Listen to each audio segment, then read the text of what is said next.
খেল দেখাতে আলুতে থাকা ফাইবার শরীরে করলে প্রবেশ, লাগবে না সময় রক্তচাপ নিয়ন্ত্রণে আসতে। যদি ভোগো হাইপার টেনশনে, আলুতে থাকা পটাশিয়াম তা থেকে রাখবে দূরে। পেট জ্বালা পোড়া থেকে মুক্তি, আলুতে আছে ভিটামিন B6 এবং ভিটামিন সি এর শক্তি। বুড়ো বয়স পর্যন্ত যদি চান ব্রেন ছুটুক ঘোড়ার মতো, তাহলে রোজের ডায়েটে রাখুন কিছু আলু সেদ্ধ। বাড়িতে কোনো কিছু না থাকলেও শুধু চাল আর আলু দিয়েই সব সমস্যার সমাধান হয়ে যায়। আলু দিয়েই আমরা বিভিন্ন রকমের রেসিপি তৈরি করে ফেলি, তাই তো আলু দিয়েই আমি আজকে আপনাদের পাঁপড় তৈরি করে দেখাবো। দেখতে পাচ্ছেন এইরকম মুচমুচে পাঁপড় আজকে আমি আপনাদের তৈরি করে দেখাবো। এইরকম মুচমুচে আর টেস্টি পাঁপড় যদি আপনারা বানাতে চান, তাহলে আপনাদের আমার সাথে থাকতে হবে। তাহলে চলুন বন্ধুরা, দেখে নেওয়া যাক আজকের এই রেসিপিটি। আলুর পাঁপড় বানাবো, তার জন্য আমি আলুগুলোর খোসা ছাড়িয়ে নিচ্ছি।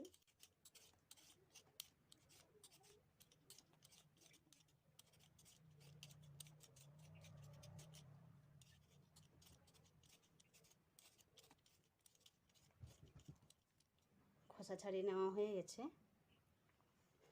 এবার আমি পাঁপড় বানানোর জন্য এটা দিয়ে আমি লম্বা লম্বা করে দাগ টেনে নিচ্ছি।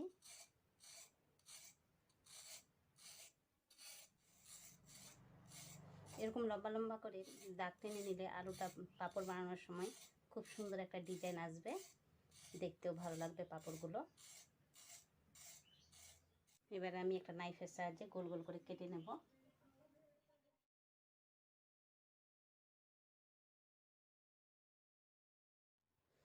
দেখতে পাচ্ছেন এইরকম পাতলা করে আলুর পাঁপড়গুলো কেটে নিতে হবে।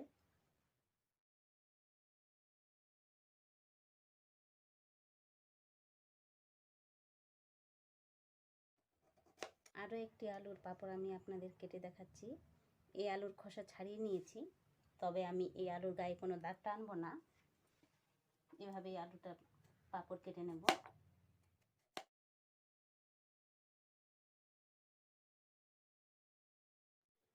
দেখতে পাচ্ছেন এই আলুটাও আমি গোল করে পাতলা করে কেটে নিয়েছি, কিন্তু এই আলুর গায়ে দাগ টানেনি, ওই জন্য আলুর গায়ে কোনো ডিজাইন হয়নি। এভাবেই এই আলুগুলোর পাঁপড় আমি তৈরি করব। আর একটি পদ্ধতিতে আমি আপনাদের আলুর পাঁপড় কেটে দেখাবো, তাই আমি আলুটা পাতলা করে কেটে নিচ্ছি। কেটে নেওয়া হয়ে গেছে। এবারে আমি এই আলুগুলো লম্বা লম্বা করে কেটে নেব।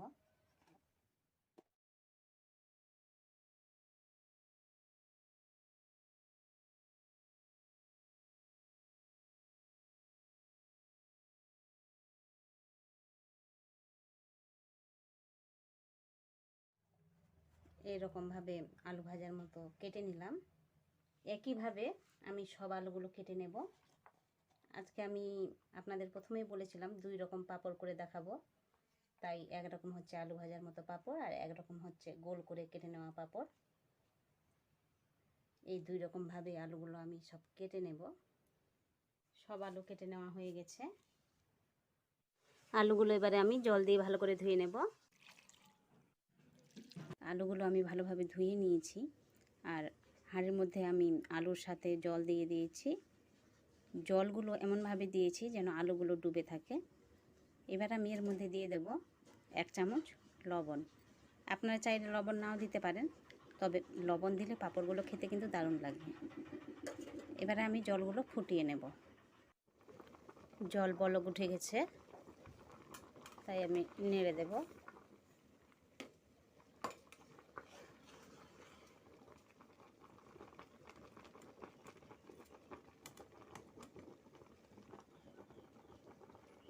দেখতে পাচ্ছেন আলু কিন্তু সেদ্ধ হয়নি। এই অবস্থায় আমি গ্যাসটা অফ করে দেব। আলুগুলো আপনারা কখনোই পুরোপুরি সেদ্ধ করবেন না, নাহলে শুকোতে দেওয়ার সময় ভেঙে যাবে। এবারে আমি আলুগুলো ঢাকা দিয়ে দিলাম। 5 মিনিট পরে আমি ঢাকা তুলে নিচ্ছি। দেখে নেব আলুগুলো সেদ্ধ হয়েছে কিনা।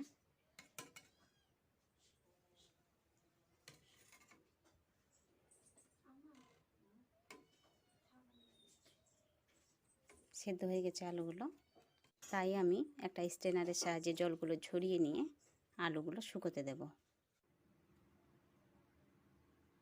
একই প্রসেসে এই আলুগুলো আমি সেদ্ধ করে নেব। এই আলুগুলোর মধ্যে আমি জল দিয়ে দিয়েছি।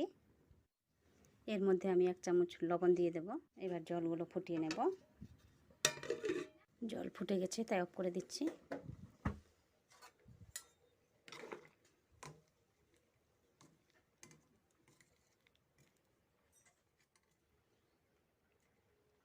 দেখছো সেদ্ধ হয়নি।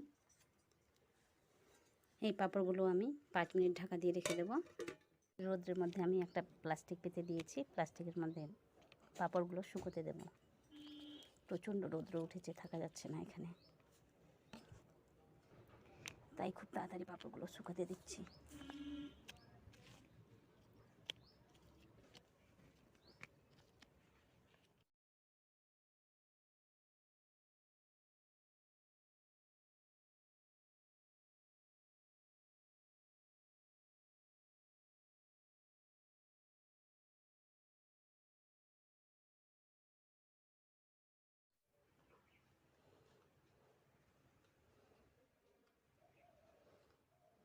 পাঁপড়গুলো শুকিয়ে গেছে। এই পাঁপড়গুলো শুকোতে আমার 2 দিন সময় লেগেছে। দেখতে পাচ্ছেন কেমন শুকিয়ে গেছে। এগুলো শুকিয়ে গেছে, তাই আমি পাঁপড়গুলো তুলে নেব। এখানে আমি সর্ষের তেল ইউজ করছি, আপনারা চাইলে সাদা তেলও ইউজ করতে পারেন। তেল গরম হয়ে গেছে, তাই আমি অল্প অল্প করে পাঁপড়গুলো দিয়ে ভেজে নেব।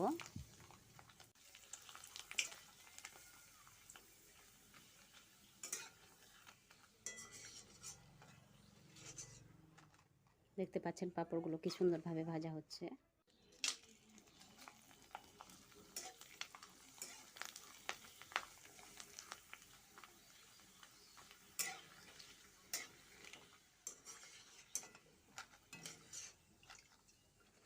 তেলগুলো ঝরিয়ে নিলাম।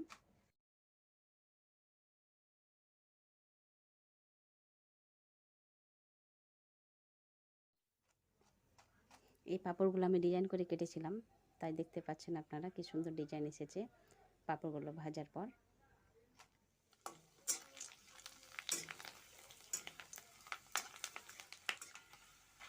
পাঁপড়গুলো ভাজার সময় আপনারা অবশ্যই কখনো কখনো মিডিয়াম ফ্লেমে, আবার কখনো কখনো লো ফ্লেমে করে নেবেন, নাহলে পাঁপড়গুলো পুড়ে যাবে।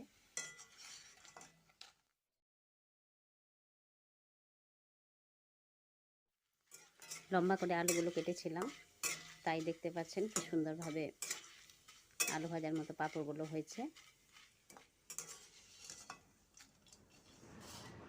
একইভাবে আমি সব পাঁপড়গুলো ভেজে নেব। আজকের রেসিপিটি আপনাদের কেমন লেগেছে? যদি ভালো লেগে থাকে তাহলে লাইক, কমেন্ট ও শেয়ার করে দেবেন। যে নতুন বন্ধুরা আমার চ্যানেলটিকে সাবস্ক্রাইব করেননি, তারা অবশ্যই সাবস্ক্রাইব করে নিয়ে পাশের বেল আইকনে ক্লিক করে নেবেন সবার আগে নতুন নতুন ভিডিও পাওয়ার জন্য। আজকের মতো বিদায় নিচ্ছি, আবারও ফিরে আসবো নতুন কোনো ভিডিও নিয়ে।